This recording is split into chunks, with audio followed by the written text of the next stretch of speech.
Write a program to accept text from the user and print it to the console. The first statement is import java.util.scanner. Scanner object is used to accept input from the user.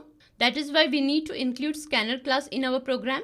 Syntax to include class in our program is import statement. Import statement tells the compiler the location of the specified class. So import java.util.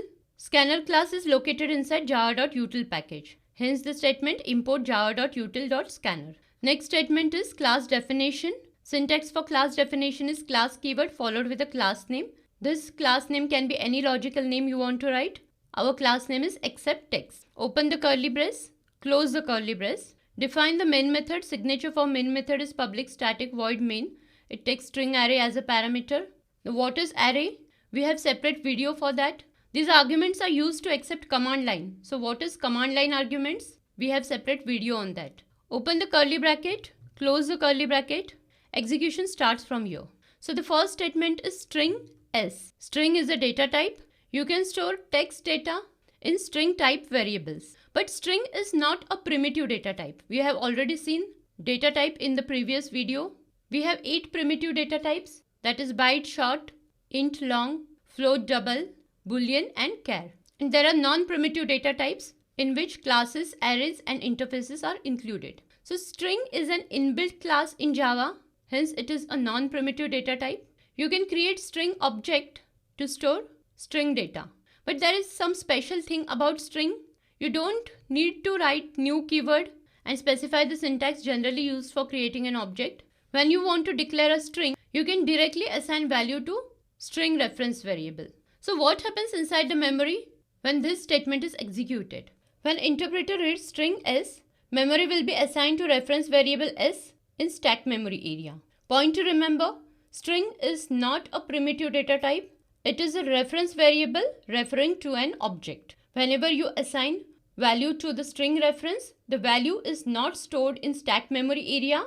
The object is created on the heap memory area and the value is stored inside the object. So over here, only memory is assigned to string reference variable S. Next statement is we are creating object of type scanner. Scanner sc equal to new scanner. Inside the parenthesis, it takes system.in.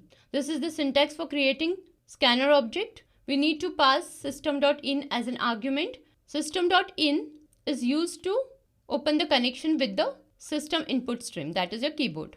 So when this statement is executed, object is created, reference variable sc is created on the stack memory area and the actual object is created on the heap memory area and the memory location of the object is stored in the reference variable sc. This is how object is created in Java inside the memory. Next statement is system.out.println. This will print enter text to the console.